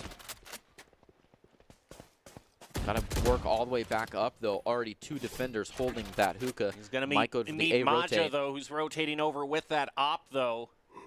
30 seconds left. Both scenarios unpleasant. Ooh, it's a timing bait, but Zuka knows it might be. Holding very close to the wall, you've got to be comfortable swinging wide here. Oh, no! Caught in midair, just shoot right around the corner. Oh. It doesn't always need to be an aerial Now shot. you lose the showstopper. One of the longest charging ults in the game. So tragic. I don't think you can charge it up because we're so close to the end. I was so close. It was almost a beautiful play. You know, sneak in, grab the spike, start rotating to another site, go for the timing break, but they anticipate it, come around with the ult, and get shot in midair. It's like you said earlier, great game sense, but no aim. It happens. It happens to the best of us. Zook was just ready for it. Very redeeming. Oh, Majabis comfortable in this territory. Finds one, gets ready for the next. Oh, they're just a little bit too quick for him, though. Majabis goes down to Supreme, now an op in their hands. Takes that op away from him. Zook has to protect himself from both sides here. Walling up one is definitely the call, but all the utilities coming out, it's not very comfortable. Zook's got to back way up, give him the sight, let some kind of backup come in so they can play a post-plant scenario as T gets an easy plant onto this default here. Oh, Tension. Not quite going to find anything. That glitch pop. Vandal looking good. Oh, nice. Oh, that's a good grenade. Beautiful placement. And Wow. Tension, understanding that angle advantage, plays nice and slow onto someone he already knows is there. Quaxo keeps playing up. Player standing. Has some mouse pad issues and goes down for it. Supreme now with a great diffuse, full health and full shield, walking onto Secrets. Not a great look for Secrets as Supreme finds their 3K glowing. Moving it Comets to a 12-10. Match point. Yeah, that was such an important breakthrough there. It looked like it would start out just like every other match with Raze just on that op, taking out everybody, but they finally managed to rush the Raze down, take the op away from her, and because of that, now they have a huge, absolutely huge amount of momentum going their way. They've got 2 rounds to win this before we go to a deuce scenario. Let's see it happen. Comets don't want that scenario coming out. Oh, no, so close. They're not going to fall for it again. Supreme taking one. Knows where Majabis is. You cannot rinse and repeat when it's losing. Satchel out. Ooh, that's a good satchel. Sees him. Wow. Sees him and decides to retreat. Come back later, and it works. Mail takes 2, but goes down to B. Master. Coaxial taking 6 as a reply, but goes down to T, who takes another on Zook. It's a 2v1, and then ult is out. Plants in. Master now owning this site. It's going to be difficult for Secrets to play in or out with one just parading around the lines. Master on the inside. Hunting down Secrets. Secrets on the spike, but he can't go for it. It's got to try to clear this perimeter. Master just working the timer. T holding the lines. Secrets looking for any sign of anyone. Ooh, he sees that arm and he takes it. That means the smoke goes down. T now shown. Gonna wrap back around, takes him through the corner, and just quick defuse might bring him to a 12-11. And there it is. Wow, 5 seconds. Oh, that Everyone was a sees great that. predict right there. And so rough for Secrets to be standing on the spike and think, no, if I go to defuse this, I can't stick. They'll be on me. You have to actually hunt down through this site to find the right angles to catch both of these people just around the corner. No eye contact kills, 2 of them in a row on top of the spike as the timer ticks. That is just stone cold focus. Now, one mistake left in the bank. Comets would love to go home, just shut this game down, but Lumberjacks trying to bring it to, like you said, a deuce scenario. It is no holds barred here. This is effectively, it is match point. So Lumberjacks pulling out that tour de force, have several other ultimates in the bank. Nightfall also on its way. Comets kind of hold up here Extremely in the mid.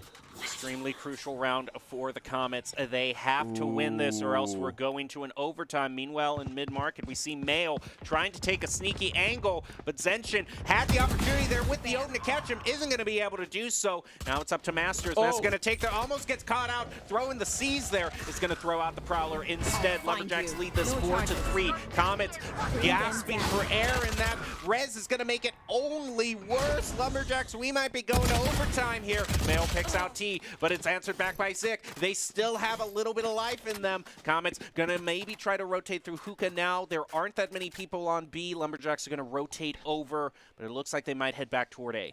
The first dust has settled. Lumberjacks holding both sites tight with 2 on each. Comets have to really play together here. 30 seconds They've got left. low health between the 2 of them, and oh, it is so close for them to get a quick pick onto this raise here. It's not quite going to happen. Zik actually takes Coaxial. Grenade!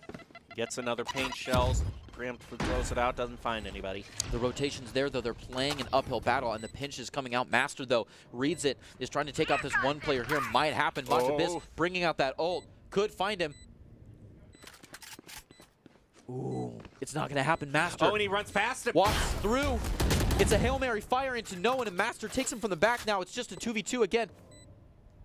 This might be one of the most exciting finishes we've ever seen at Zik. It's now just going to go down to a 1v1. The Sage versus the Viper. Who's going to win? It's ticking down. There's not much time left. Has to go and try to stick, but it's going to go right into the Poison Orb and has the ball into 2. Drag this out. Sage trying to run away. He's just going to win it on time alone, I think. Unbelievable. Barely wins it off the bomb itself. What incredible play. Comets just inching. We're just dragging themselves over the finish line there to win. And what a win it was. They're going to win that fight against the Lumberjacks, you know. And it was, of course, the Sage who lost the most important fight. I don't know, maybe if there was a Euro. I don't know. Dallin, can you peek out here? Can you? Would Yoru have won that fight? Would our resident Yoru main, would he have won that fight? Yes. Okay, thank you very much. It just goes to show you don't put the bad mojo by faking out the Yoru, especially when Dallin's in production. But what you can do to improve your gameplay and team sense, something that'll always work out, is go to esportstower.com. They'll improve your game sense, improve your team play, and improve your performance under pressure. It would matched up with great players and professional coaches to help you rank up. Alrighty, so, woo! What an exciting game. Indeed. I mean, there's no more of a way to just limp over the finish line than winning it off of the bomb by just a millisecond. Good understanding of the timing there, and it was down to the very last count. Yeah, it was down to the very last count. Well, overall, that means we see both rounds there. I assume that wasn't a best of 3. Nope. So now's the time where we kind of look at players for the game or individual plays. Oh, we actually do have one more. I thought we had one more. We actually have one more match that you are not going to want to miss. So we'll get to the player of the game right after this next match. We'll take a short break and be back after this. We're going to build bridges and hospitals in a day. We're going to save families from disaster and feed those left in the cold. We invite you to join us. The next greatest generation is now.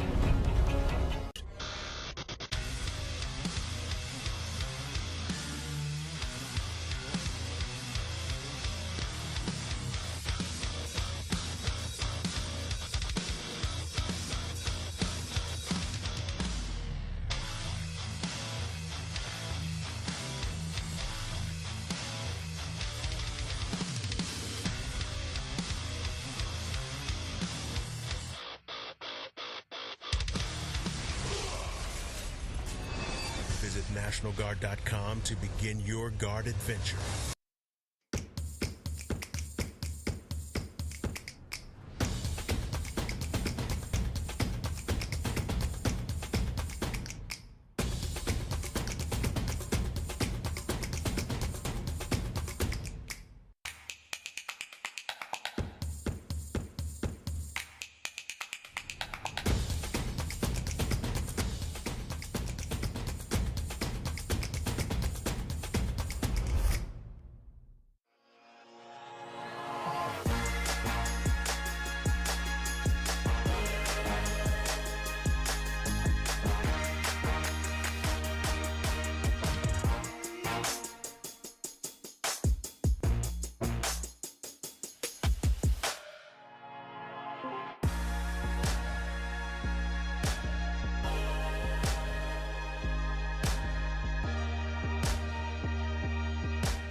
Growing up in Riggins, we have certain rules we live by. Look both ways before crossing the street. Fishing stories get better the more you tell them. Small town life makes your life anything but small. Never work alone when you go hunting. And always buckle up. Seatbelts save lives. That's a rule we can all live by.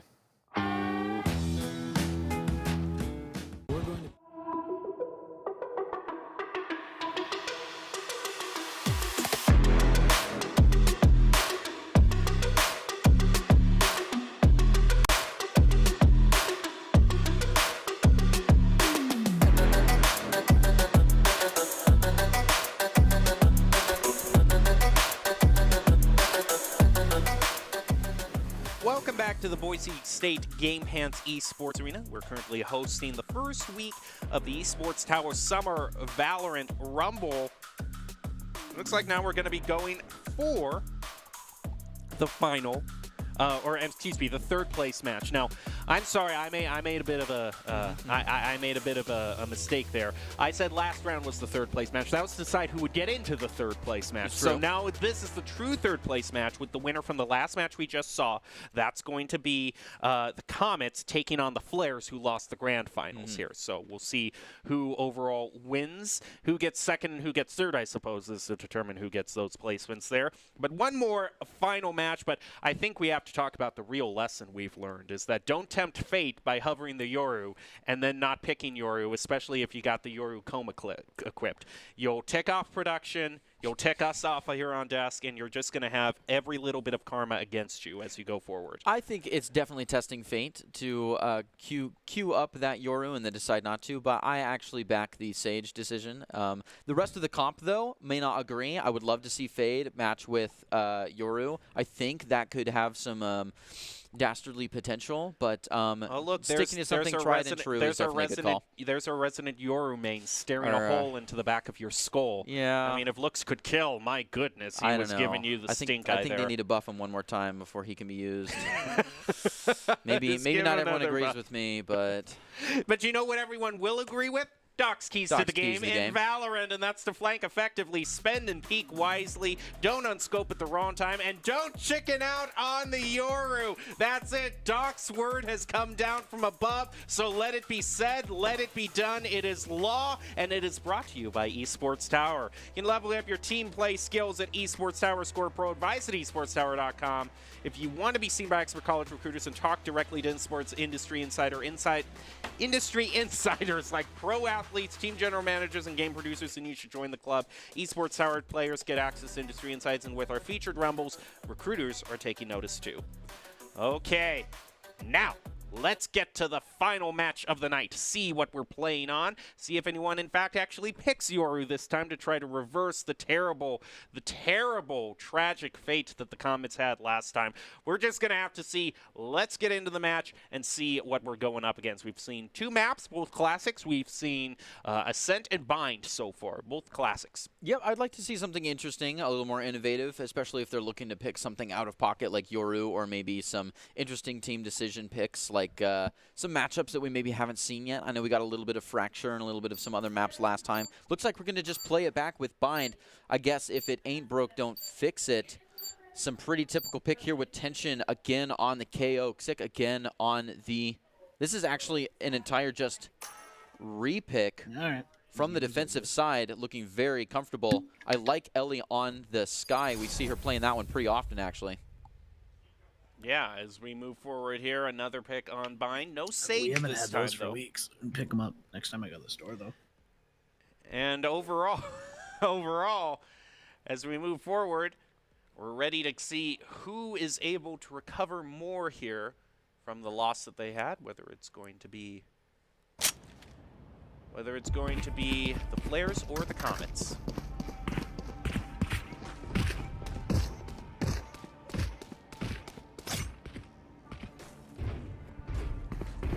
And right now, at this time, overall, from what we've seen so far with the Flares v Comets, who do you think is kind of better that we've seen in the pistol rounds? Because pistol rounds have been interesting. I don't know. Yeah, sometimes they are. Sometimes the Todd, teams what are you will up to push tonight? really What's hard quiet? and make big changes over this, but sometimes they play pretty typical. Yeah, no. It's been a Well, it's been a weekend. overall, we're here on Bind, I can't take Valorant just anymore. waiting for the match to start. Yep. Comets going to be on defense What, here. Remember, they were the ones who what's the, won the last round. What do you need? Comfortable on the defense What there do as you well, need for though. Their attack, I think, is where they You really need came to, into style. Just like... Flares with a pretty typical pick here on the Qs. What do you mean? I have no... You see- Sorry, I have So as we noise go in my forward other here, ear, and it's very you're gonna see- distracting. I'm going to see just a little bit of a pick over toward I Hookah. was saying, what do you need? What do And we as need they to do? go over Get Valorant towards, up and running. through their own spawn at this Transform point, glory. going to rotate back over toward A, where Yeah, everything's Comets happening and here in Flares. A short. It's just See 1-1 down already. Both Comets and Flares losing a player. it's been a freaking week, man. Xic does take one on the Bath. We haven't seen a lot of push through Bath prior to finds 2 more. Tension goes down to Kavito. It's all very quick. Cascade down, and Flares take their first point here, trying to get that plant right at the end for some extra. And now as we move forward here, Flares are going to get the first victory. Now moving forward, they're going to move toward Market. We'll see if they decide to choose Hookah at all. Had a successful first attack. But unfortunately, looks like gone is the tradition of stabbing the flower in the colored flower in Market. It's a shame. It's a shame to see traditions die. Ooh.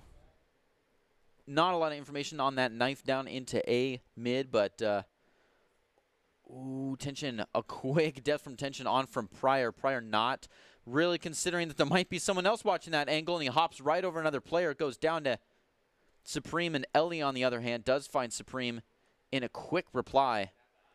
Now the Flares holding on B pretty solid. A good wall set up to let them walk in. T looking to back that up, so they were a little bit slow on that take. Getting good pressure on to players walking in from Hookah. Does take one down. Kavito looking to try to continue that through. Doesn't quite find on to E. Does go down from a Guardian. That's the garden you were talking about It a little is. earlier. Was hoping that would come out.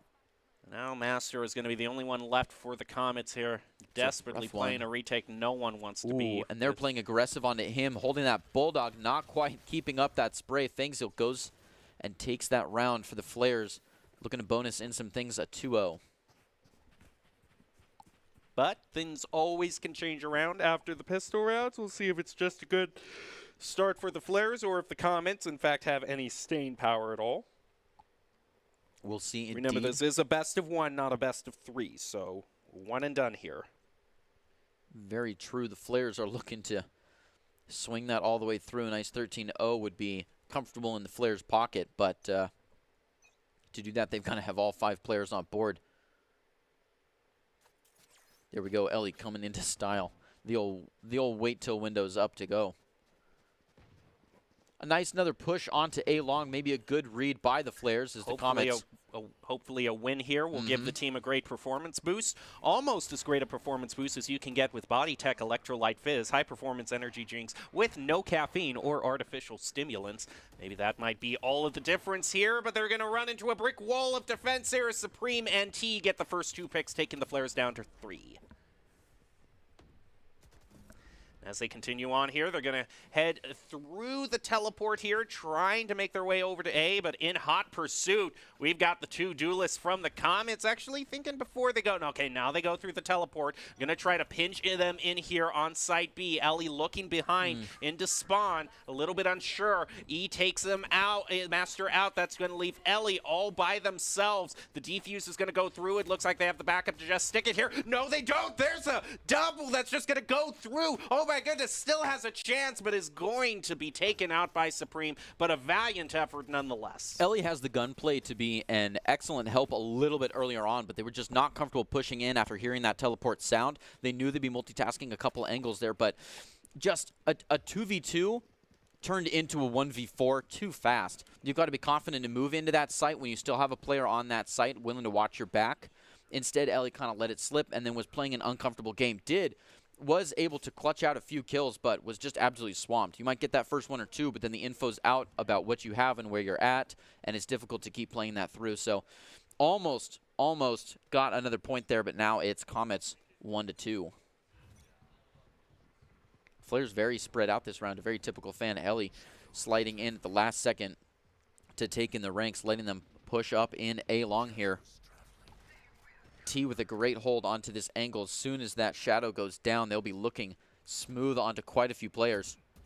Going to see them. First eye contact, not quite there. Pryor takes him. Supreme replies, though. E takes tension on the side, and Ellie takes Supreme. It is not looking great for the Comets, as they've only got 2 people, and neither one of them are on site yet. Sick now moving onto the site, but the spike is already going down, so they got to reposition. They don't quite have the gun for this position, though. As great as the Classic is, that Vandal's going to help. But they're watching too many angles at once. Not clearing the site before walking up onto Heaven means it's an easy pick from Ellie onto Xick. Now another situation for the Comets that they find themselves in. Master, the only one left against 4, might try to get a sneaky pick here, taking the angle against Hookah, but actually looks like they've stopped. They're going to go around the long way here through B long. Arena goes around the fountain. Again, the arena around the Rosie, and is just going to go back. Because Flares don't need to push on this. They've already got the spike. And the only way you can get over there is the teleporter, but the audio cue gives it away, and E is waiting right there. Yep, not going to want to push that out. Could just fire here. If only he knew, just try to go for the wallbang. Yeah, definitely at least try. Just not going to try. You miss all the shots you don't take, I suppose. Yeah, that's true. But it's all right. They didn't really need it. Flair's looking pretty comfortable at a 3-1. Still moving slow while Masters is already setting up a nice sight control here.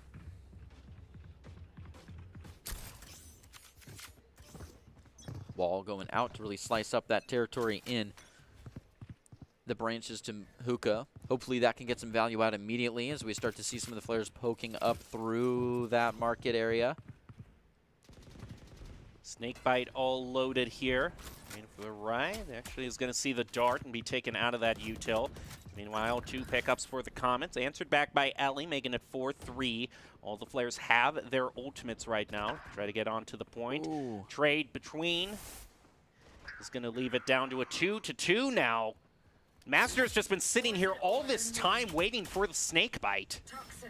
I mean, sure, lineups are one thing, but I have to ask the question if that time couldn't be better spent somewhere else. That's fair. Admittedly, they did hold their post and find a kill right at the end. Repositioning for this last one might take it, but doesn't. Pryor takes a little bit of damage and finally goes down to Xick at the very... Oh, interesting. Paint shells were thrown, then he went down, then he died. Yeah, that's rough. The death by glory, I always say. Yeah.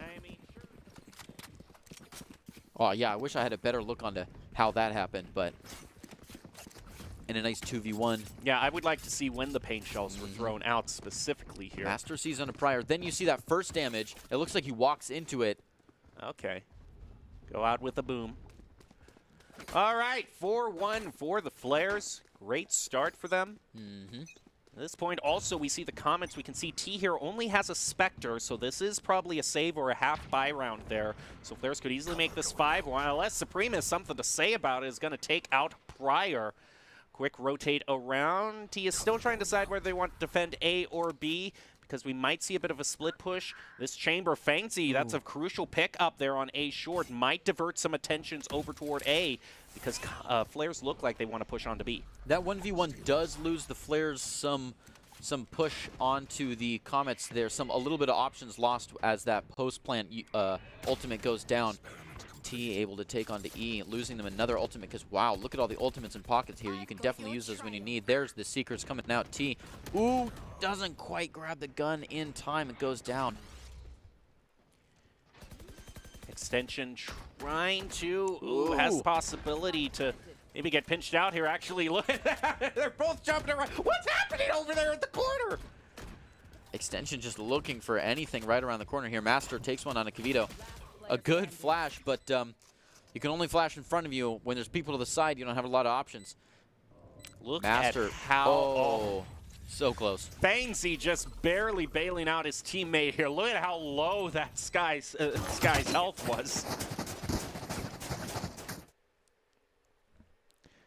Overall, just kind of shake the sand out of your shoes and get ready for the next match, I suppose. If that was a save mindset from the Comets like we considered it, might be the Flares have got a full econ to deal with, but a good ult economy to fight with. I'd like to see a real push on this round as the Flares are looking to bring their half to a nice solid 6 at the very least. And there, sure enough, some early ults really clouding up A, making it difficult to run through that. Looks like they're going to take the Gambit, and Flares push through anyways into a fistful of Comets. 3 of them holding short on that site. Ooh, yeah, Fangzi pushing T right out. There goes Hunter's Fury, thrown out by the Flares. He's able to pick up T, pick up a double. Now Comets going to find themselves. Fangzi going back up for some support onto the point where they've just planted, trying to go around lamps. We see KO is going to get caught up in there by some utility. Have to turn around due to the pressure that Key is pushing on him. He gets taken out by Key. Ellie is going to take out Supreme, and that's another clean win for the Flares. A near team ace as well. Flares are doing well with their positioning. Yep, very much the case here. And overall, I like the timing here of that Hawk to blind the KO. He's forced to turn around. Key, oh man, Fangzi takes out Heaven to protect Key, and then Key goes and takes out KO and Lamps. I see a Bucky being brought out, so maybe something here. You know what? We haven't seen any timeouts today. We have not. There are some moments where I think like now would be warranted for a timeout. Definitely. No, I agree. Yep, I mean, it's something you have in your arsenal, just like an ultimate or just like, you know, a better gun. Use those timeouts. You have them. They're free to use. If nothing else, for a bathroom break, a glass of water, kind of just reset the mindset here when you have a real boulder to roll up the hill like this 6-1 the Comets are looking into. Fangzi.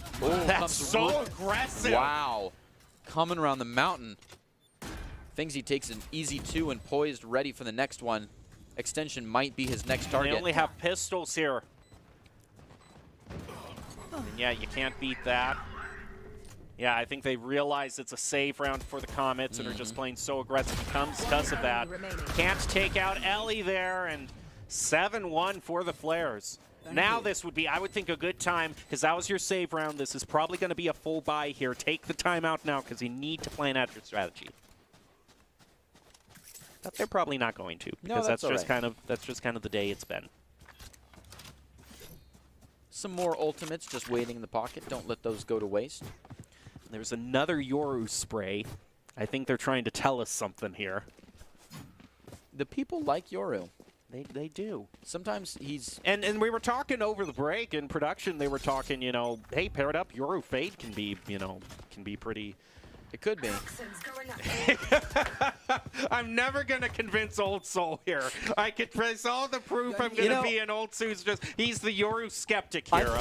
Skeptic is a good word. I'd love to see it happen. I'm not saying it won't happen, but I'm just saying it hasn't yet. Not on ET. Not that I've seen. We'll Comets just have to see. Already have 2 people down and are now looking into a rough, a rough situation there. E with the shorty just hanging out in the toxins. Start looking around for a little bit more. Man, that Oni shorty looking good. Going to hunt down T and find him. Kavito finding their 3K. And attackers take another one. It's 8-1. The Flares are looking solid. This is, at least, this is their half. It's games like this where you just wish you could play 10 instead of 13 or something. You know what I mean? But they're just gonna have to buckle down, recharge. No better way to do that than maybe having some take a timeout. While you're taking that timeout, eat some Body Tech Elite Food protein bars with clean gamer fuel and no artificial ingredients at all. I'm just saying, there's a lot they could do here, and it doesn't look like they're doing that. Ooh, that's an option they have. Master not looking super comfortable. They do spray through the smoke and find E. I like seeing that. Tension taking E with the Ares. Prior, looks at just the wrong time. Doc says don't unscope at the wrong time, and that goes also for dry peeking short angles, walking through the hallway and deciding to look left even though you've already cleared that angle. It happens. It happens to the best of us. Doc also said don't uncommit on the Yoru, and we know how that turned out. Things, moving in onto T, absolutely hunting him down. 2 contacts, finally finds it. Extension goes down from a good blind. Sick finds Kavito and is replied by Ellie. Now we're looking at a 2v1. All that's left here. Oh. Supreme now just sitting on this spike here. Not a lot of great options for our one Fengzi. He's got to kind of try to peek around this corner. He doesn't know what he's looking. Doesn't know what he's looking into. Doesn't really have a way to check either, but manages to do it there. Grabs the spike. He's got a few options here. He's got the health advantage now. He could definitely go for the TP. There it is. Yeah, it does. A good head start onto the site here. The Comets know it's coming, though. That rotation's there. It's a race to the site. Is there. Does he have enough time to plant? No, I think he has to watch the doorway now. You can't send this wall up, Fengzi. A quick plant. He's not going to be able to make it around in time. Oh, just barely. Oh, no! What? I did not expect that. Fengzi taking his 3rd kill. I thought he was going to get caught out. Master just didn't think he'd be that high up, but he had the reload advantage. He had a health disadvantage. And there it is. Let's see it one more time. Just comes charging onto site. I thought, yeah, I was just saying here, no, just watch door. You know Viper's going to come through there. All you have to do is stay out Viper. No. That goes for a risky plant. I mean, split second. And then just starts to hunt door because they crouched in. But had a good flick. I don't think either of them expected them to be in that position, so it was just kind of down to the one-on-one gunplay. So, Flares buckle down and take that that most recent round, now looking at a 9-1. Some information goes out. Supreme's got a No! There was so much collateral potential there, but Prior only takes one onto Supreme instead. Master now looking to defend this little hookah there. Not quite going to find anything. Extension and T both taking one on the Prior and Kavito. Bringing it to a nice 3-3. Seekers are out. Hopefully they can play on these correctly. He's going to plant there. We're going to see the EMP be brought out. Planted. One enemy remaining. Take everything away from the Flares, and that's just probably the difference here. It's all up to Ellie, but hey, maybe. Oh, well, maybe there was good spray transfer there. I was thinking maybe, but doesn't look like it.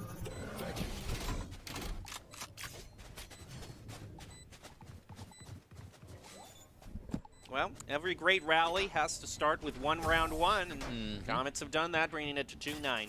That's going to be good for their economy as well, and they have a few ultimates in the pocket. So Comets have comeback potential here, especially if they can take this last round and a half with a nice no-holds-barred kind of change of pace mindset. It's a change in their economy, true, but they're only going to be able to enjoy it for one round before halftime. Just the one round will help the mindset.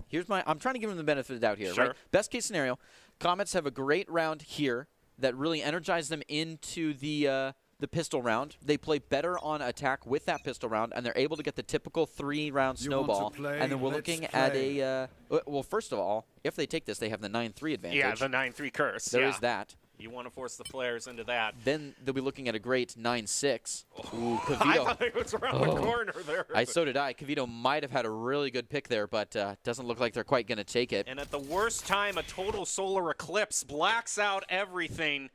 You know, we really should have looked at the weather forecast a little bit more before. It's unfortunate. Yeah, Hopefully we I know. can hop right back in. All Here right, it is. sun's back out. I hope you caught that solar eclipse. Next one in 20 years. As we move on here, in all of that chaos, the Flares doing a great job here. Thanks to that tour de force Fangsy taking out Zik. Comets just have one more. They're not going to find it. Flares crucially avoid the 9-3 curse and go to 10-2.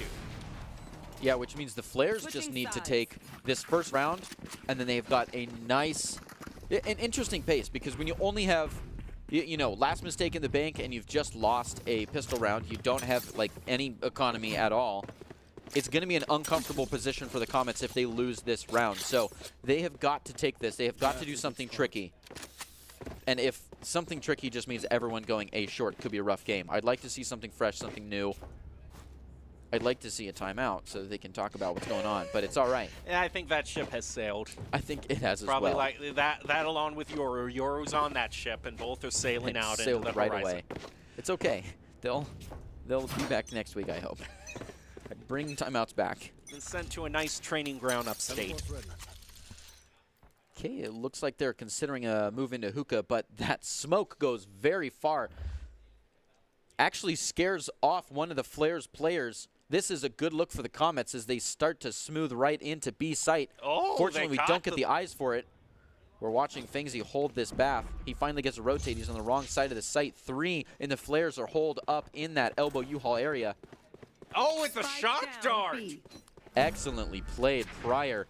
Fangsy now back into the site and on the game. Flares trying to make their way into this. They find quite a few. It's now 1v4. What a turnaround. The Comets go down and the Flares take round number 11, as long as this defuse doesn't have anything tragic. It's more impressive when you manage to get one of those shock dart picks ever since the damage nerf onto them.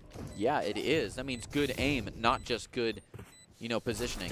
Nice try, nice try. Oh. That's a disrespectful spray. Yeah, that one's a followed by the wide joy, you know, it's just reload. Oh, save wide joy. Yeah, that's exactly the character I would expect to say nice try in that situation. The wide joys, they just need to combine the two. Wide joy saying nice try, and it's the ultimate BM sticker. Oh, what is this?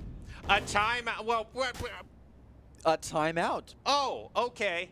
Done so by the now attackers. now you do a timeout. Okay, now's the time you do a timeout. That makes perfect sense. If you're going to use a timeout, I guess now. I get because they need to stop it from going to 12. They need to stop them from forcing them to win I hear all that. in a row. Yep, you've only got one mistake left in the bank here. It's very intense. You're, you know, looking into the eyes of. You can just pretend every single time it's a deuce, and then just keep trying to win one round at a time. Really take it nice and slow. Hopefully they've got something really saved up. Hopefully they're really etching away at the whiteboard here, coming up with some intense, some serious plans. I'd like to see them pull something out of pocket that's really unique, really individual, really cooperative. Because right now, just taking every one-on-one has not been going well. All right, we'll just see how everything works out as this timeout is just about ready to end. We're going to head into round, I think this is round 14 now. If it's 10-2, it's going to be around 14. 11-2, okay, sorry. Yep, had some time to reload. Take some multivitamins with Ludamax 2020 to help filter blue light from devices. You need all the help you can get in some scenarios. Okay, this is awkward. It's an interesting little spread here. Oh no, we have.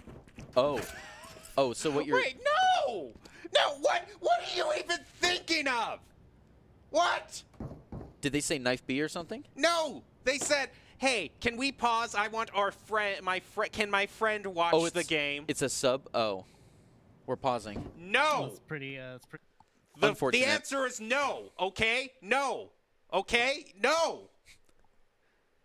Okay, what is the answer, Greg? Can you tell me what the answer is? Really the sad part is I'm realizing now that that was not a tactical timeout. That was a technical timeout, and they're trying to get the audience in, which is rough because that means I've lost all faith in our timeout ability now. We're finally moving out of the buy phase. So the only time they did a timeout wasn't even for the strategy that we thought that they have. What a walk. The Flares going absolutely crazy on this defense. Decide to plow right through Bath. They've given up a lot of the site, but they've got people coming in back to hold that down. They do find it. Pryor takes an easy 2, and the Flares move to a clean 12. Absolutely flawless. Fat lot of good that timeout, did you? You need to press like the. Oh man, and we're still at match point here. Comets need an incredible change of pace. I don't know. It's just. You know, comets are usually the sign of an extinction for all life the planet hits, but you know what? I think the planet's already been hit by a previous comet, and this comet here brought by Esports Tower isn't going to do anything. Or maybe it just, I don't know. Comets got to pass by Jupiter, and Jupiter usually just protects Earth by absorbing all the comets. So the comet, what I'm saying is it's not hitting. Whatever it's hitting is not hitting. It's no threat to the Flares right now. Trying to hit on the Flares. Oh, no, they just run into Hookah and get his vote. Oh, man, what a surprise. Oh, you hate to see it. Hate to see it. We're almost lining up here for a team aces. Fengzi and E and Pryor all take one. A little bit of damage onto the Flare. Oh, wow. And Spike goes down. That's a rough look. Yeah. And there it is. Defenders win. Woohoo! Nice job there. Flares win that. Get a bit of redemption after having lost the grand finals. That's going to be their win. Oh, if you want to be seen by expert college recruiters, talk directly to esports industry insiders like pro athletes, team general managers, and game producers, and join the club. Esports Tower players get insider access to industry insights, and with our featured rumbles, recruiters are taking notice too. It's a great way to score exposure if you're looking to start your path to pro or land a collegiate scholarship. Alrighty, so that's just how everything turned out. Congratulations to the Infernos for winning it all. But now we take a look back, and is there anyone you want to nominate for player of the game? I would nominate Fengzi. Yeah, Fengzi. Anyone from the Infernos, I suppose, could definitely take that. I think Zill on the Rays did a good job, too. It was a good one. Majabis got a lot of screen time, and there were definitely some interesting plays played by Majabis. Either of those Rays, yeah. Either of the Rays did well. Xic did. Well, let's just find out who the player of the game is. It is going to be Fengzi of the Droughts. Or, well, formerly of the Droughts, now on the Flares, excuse me. But, you know, no matter what team he's playing on, he was making great picks. This was... He was just such a great chamber, and great chambers can make all the differences. They're so powerful right now in the current meta. It's the player of the game brought to you by Idaho Central Credit Union, who believes a great player makes a team more successful, just like Idaho Central's helping members achieve financial success. Fengzi is your ICCU player of the game. Just one final play here, and this was great to save a 2v1. Put the Flares to a 9-1. Overall, great performance. Oh, yeah, and this was a good little clutch. The plant that I thought wouldn't work, but he manages to just turn around in an instant.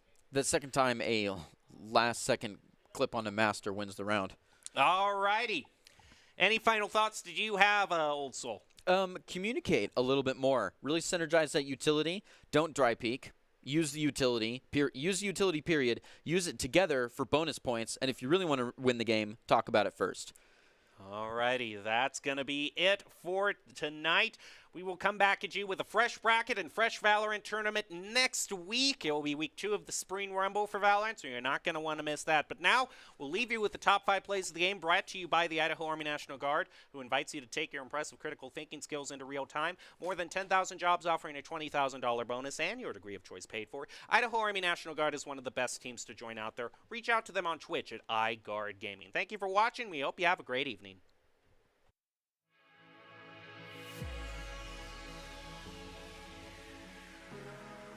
Maybe get pinched out here, actually. Look at that. They're both jumping around. What's happening over there at the corner?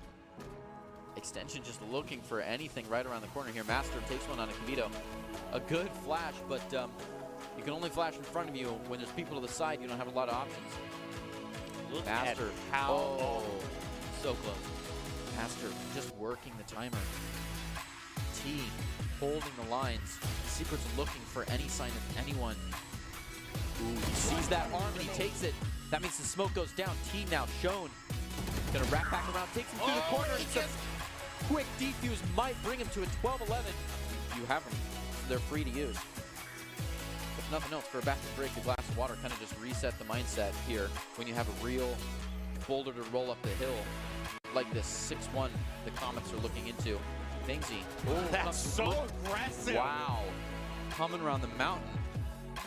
Thingsy takes him on it. See, again, holding the comb of maybe someone you should have been playing as all along. I don't know, but Just for our I'm just saying, well, could it have gone any worse for you looking at it now? I mean, really, there's nowhere to go but up, so you might as well not put some bad karma on your side. Lodge Abyss, furious. I think almost a tag now. Viga also has one that he can use. Clock is so low. Yeah, he has to move now. This is the last chance he has. This has to be it. Still looking for info. Not going to ping anyone. Goes to tap it. He's wrong way. Ah! Right under the ears. Zushi a dastardly hold. That is just...